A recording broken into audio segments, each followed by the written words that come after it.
Madame, monsieur, bonjour. Parlons catch. Lorsque la Constitution est violée, les démocrates ne doivent pas l'accepter. Démocrate, il ne l'a jamais été. Démocrate, il ne l'est pas. Démocrate, il ne le sera jamais. Je suis venu par les armes. Je ne quitterai le pouvoir que par les armes. Dixit, un médiocre bien connu. Avec l'expérience acquise, les nombreuses observations lues ça et là, je suis en droit de dire aujourd'hui que l'usurpateur du pouvoir au Congo-Brazzaville, le sieur Sassou Denis, ne lâchera pas le fauteuil aussi facilement. Il ne partira jamais de son propre gré. Sassou n'admettra plus de se faire corriger comme il l'a été lors de la conférence nationale souveraine de 1991. Affirmer que Sassou Denis est un stratège politique, je dirais faux. Sassou est un homme têtu, froid, un inconscient, un monfoutiste, un mercenaire de la pensée unique, un arrogant, un déséquilibré, un haineux, un complexé, un jaloux, un pervers sexuel, etc.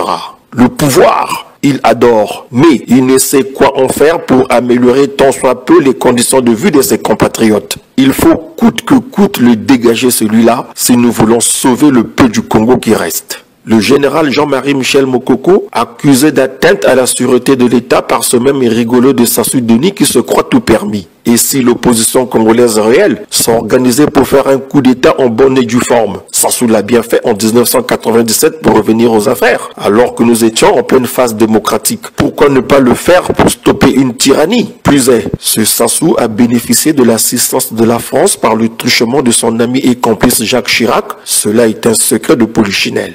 Nous sommes en 2018. La classe politique française n'est pratiquement plus la même que celle des années Focard. Cela dit que tous ceux qui ont des entrées dans les milieux politiques et d'affaires en Occident, en France particulièrement, activent ce levier de coup d'État pour débarquer cet imposteur de Sassou Denis qui n'a plus rien de plausible à proposer au peuple congolais, ni à ses partenaires d'antan d'ailleurs, si ce n'est son fils filou, Christelle Sassou, alias Kiki le Mouivi, qui d'ego préconise l'impunité de voleurs au Congo.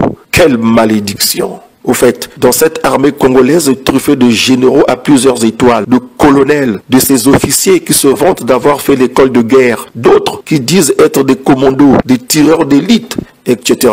Personne ne pourrait oser vraiment? Bande de poules mouillées, si c'est pour mettre montre, gourmette au poignet et chaînette au cou, le tout en or, et jouer les séducteurs, vous êtes les premiers.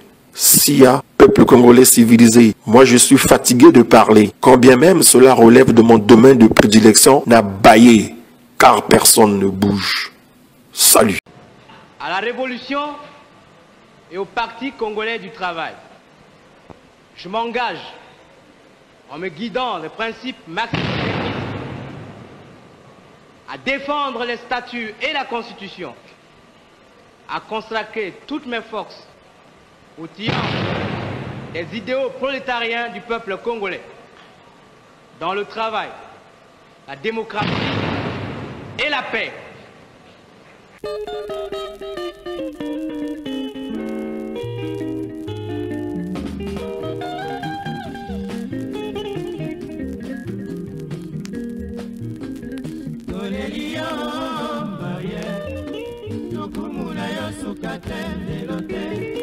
Ma peuple baleli yo mbaye yo mozalisi ya unité nationale Congo ya lelo yo mokongo te mongala te biso banso bandeko liwa na yo epesi biso makasi na etumba makila mayo masopami mpona bomoi bwa Congo Comité militaire ya parti asimbi etumba na maboko zela socialisme topona yango tokolanda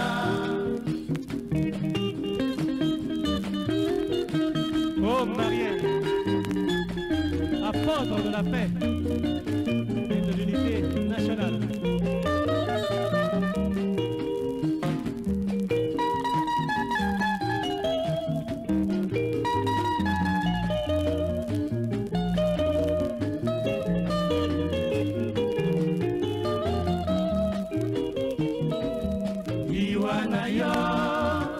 epesi biso biso makasi na etumba makila mayo masopami mpona bomoi bwa Kongo komite militaire ya parti asimbi etumba na maboko nzela socialisme topona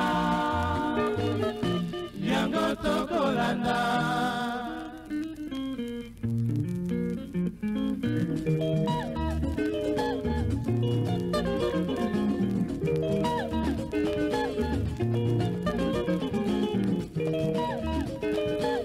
makila mayo masopami mpona bomoi bwa Kongo populaire esopama na mwana nyonso ya Kongo po azuwa nguya na etumba komite militaire ya parti andimi mokumba marie otikeli biso makila mayo masombami okufi mpo ya mpona bomoi bwa Kongo populaire esopama na mwana nyonso ya Kongo po azuwa nguya na etumba okufi na tina marie ngwabi bana Kongo bandimi solo etumba oyo otiki makila mayo masombami mpona bomoi bwa Kongo populaire esopama na mwana nyonso ya Kongo po azuwa nguya na etumba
makila mayo masopami mpona bomoi bwa Kongo populaire esopama na mwana nyonso ya Kongo po azuwa nguya na etumba nani aleli yo te komanda marie ngwabi biso bana Kongo tolateli yo mokuya makila mayo masopami mpona bomoi bwa Kongo populaire esopama na mwana nyonso ya Kongo po azuwa nguya na etumba marie ngwabi okufi na sina bana Kongo bakotika te etumba otiki makila mayo masopami mpona bomoi bwa Kongo populaire esopama na mwana nyonso ya Kongo po